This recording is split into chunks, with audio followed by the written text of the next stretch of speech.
Në prag të zgjedhjeve në Dibër, kompania babait të kandidatit socialist për deputet Murad Dani ka fituar një tender për furnizimin me ujë të 2 fshatrave, duke ngjallur dyshime për përdorim politik të resurseve publike. Një qytetar denoncon publikisht bankën Intesa San Paolo për komisionet e pajustifikuara, duke pohuar se për një blerje vetëm €1 i është mbajtur një tarif 2.6 euro komision. Një aksident tragjik ndodhi mbrëmjen e dishme në qytetin e Shkodrës, ku 2 adoleshentë që po udhtonin me një motor humbën jetën pasi u rrëzuan. Zonja dhe zotërin, përshëndetje dhe mirë se keni ardhur në edicionin e lajmeve këtu në TV-deu. Biznesmeni Jeton Dani është vendosur në qendër të vëmendjes në Dibër, pasi kompania e tij së bashku me një bashkim kompanish janë shpallur fitues të një tenderi ujësjellsi. Tenderi konsiderohet si dyshim për shkak të skualifikimit të gjithë konkurrentëve dhe jepet në një kohë kur djali i Jetonit, Murad Dani, është kandidat për deputet në zgjedhjet e 11 majit. Ndërkohë që zgjedhjet po afrohen, një zhvillim i fundit në qytetin e Dibrës ka ngjallur reagime dhe pikpyetje mbi etikën e përdorimit të pushtetit dhe resurseve publike në funksion të fushatës elektorale. Murad Dani, kandidat për deputet nga Partia Socialiste në Dibër, është djali i biznesmenit Jeton Dani, zotruesi i kompanisë Gerti SHPK. Kjo kompani në bashkëpunim me firmat Mela SHPK dhe Bez SHPK ka fituar një tender publik për ndërtimin e rrjetës shpërndarës të ujit dhe ndërtimin e një depoje të ujit në fshatin Cereneci Sipërm dhe Cereneci Poshtëm. Tenderi ka ngritur dyshime të forta, pasi kanë marrë flamur të kuq për shkak të skualifikimit të gjithë operatorëve të tjerë konkurrues, duke lënë si fitues vetëm bashkimin ku përfshihet kompania babait të kandidatit. Prej më shumë se 2 viteve, banorët e këtyre fshatrave janë ankuar për mungesën e ujit të pishëm dhe vaditës, mungesën e energjisë elektrike dhe rrugëve të shkatruara. Shumë prej tyre janë detyruar të largohen nga venditja, disa edhe përtej kufirit në Dibrën e Madhe. Pa ujë, pa drita, pa rrugë, këtu nuk jetohet më, janë shprehur më herët banorët për mediat lokale. Ironikisht, ndërhyrja për furnizimin me ujë vjen pikërisht në prag të zgjedhjeve, në një kontratë që parashikon përfundimin e projektit brenda 6 muajve. Pyetja që ngrihet është, a është ky një investim për komunitetin apo një premtim elektoral me garanci familjare?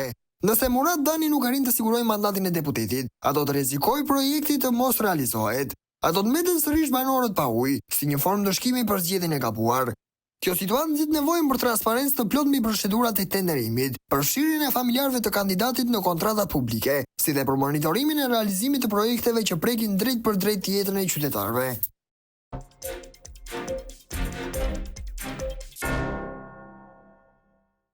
Një aksident tragjik ndodhi mbrëmjen e së hënës në Shkodër, ku 2 adoleshentë që po udhtonin me një motor u rrëzuan pasi humbën ekuilibrin. Për pasojë, të 2 kanë ndruar jetë. Tragjik ka rezultuar bilanci i aksidentit me motor të regjistruar mbrëmjen e djeshme në qytetin e Shkodrës, ku 2 të mitur që lëviznin me një motomjet humbën kontrollin.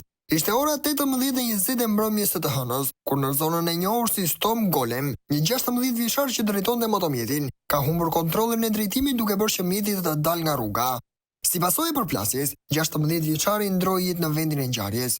Në motomjet ndodhej edhe një 14 vjeçar, i cili u transportua menjëherë në spital në gjendje të rëndë shëndetësore. Megjithë përpjekjet e mjekëve për ta mbajtur në jetë, ai nuk arriti të mbijetojë plagëve të rënda dhe ndroi jetë një ditë më pas. Policia prej momentit të aksidentit ka nisur hetimet për të zbardhur plotësisht shkaqet dhe rrethanat e këtij rasti. Ky është një tjetër rast që ngre alarmin për sigurinë rrugore dhe përdorimin e mjeteve të miturit, shpesh pa leje drejtimi dhe pa mjete mbrojtëse. Melisa Haxhillari, e reja që u arratis bashkë me të dashurin që plagosi muaj më parë ish bashkëshortin e saj në Fier, është vetëdorëzuar sot në polici. Ajo akuzohet për plagosje të rënd me dashje dhe armbajtje pa leje. Melisa Haxhillari është e reja e cila u arratis me të dashurin pasi ky i fundit plagosi me armë zjarri bashkëshortin. Ngjarja ndodhi në sy të djalit të tyre 10 vjeçar. Sot ajo është vetëdorëzuar në policinë e Fierit. I dashuri Klement Beqaj, autori i dyshuar i ngjarjes, vijon të jetë në kërkim. Ngjarja e rënd u shënua në fillim të këtij viti. Gledian Haxhillari mbeti i plagosur mbrëmjen e së dielës më 5 janar në një lokal pranë zonës së Zogut të Zi në Fier, ku dyshohet se u qellua nga Klement Beqaj. Në kampin e emigrantëve në Gjadër ka ndodhur një situatë e paprecedent, ku një grup prej të strehuarve ka nisur një protestë duke thyer mobiljet dhe xhamat e godinave. Disa prej tyre kanë përshkallëzuar reagimin, pasi kanë vetë prerë me thika pjesë të ndryshme të trupit. Një situatë kaotike është regjistruar në qendrën e përkohshme të emigrantëve në Gjadër, ku aktualisht ndodhen 40 shtetas të huaj të riadhesuar nga Italia, pas batimit të urdhrave të dëbimit. Sipas burimeve zyrtare, rreth 20 prej emigrantëve kanë nisur një protestë të dhunshme, duke shkaktuar dëme të konsiderueshme në Godin.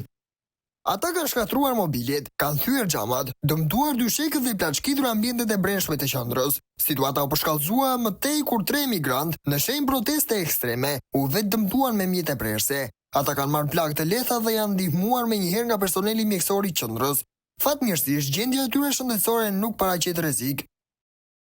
Intesa San Paolo Bank është denoncuar publikisht nga një qytetar, pasi tarifa që mban për komision është më e lartë se sa tarifa që shpenzohet për të blerë produkte të ndryshme. Një qytetar ka ngritur një denoncim publik kundër bankës Intesa San Paolo, duke akuzuar institucionin financiar për tarifa të pajustifikuara dhe abuzive. Sipas qytetarit, banka aplikon komisione të larta për blerje me vlerë minimale. Për një blerje prej vetëm €1, më është mbajtur komision 2.6 euro. Kjo është vjedhja hapur ndaj klientëve, shprehet denoncuesi i revoltuar nga mënyra se si banka sipas tij trajton klientët. Denoncimi ngre shqetësimin për mungesën e transparencës dhe nevojën për ndërhyrje nga institucionet mbikëqyrëse për të hetuar praktikat e tarifimit që dëmtojnë qytetarët, sidomos për shuma të vogla ku komisionet janë disa herë më të lartë se sa vetë blerja. Qytetari kërkon një shpjegim zyrtar nga banka dhe u bë thirrje edhe klientëve të tjerë që të verifikojnë llogaritë e tyre dhe të raportojnë për çdo rast abuzimi. Përshëndetje, doja të bëja një denoncim në mënyrën se si Intesa San Paolo banki vjedh klientët. Për një blerje me vetëm €1, banka më ka marrë komision 2.6 euro. Kjo është e pajustifikueshme dhe e padrejtë.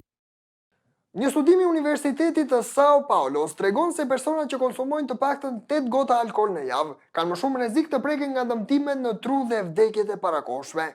A e dini se vetëm 8 gota alkool në javë, pak më shumë se 1 gotë në ditë, mund të rrisndjeshëm rrezikun për dëmtime serioze në tru? Një studim i ri tregon se ky nivel konsumi mund të çojë në humbje të kujtesës dhe të rrisë gjasat për Alzheimer.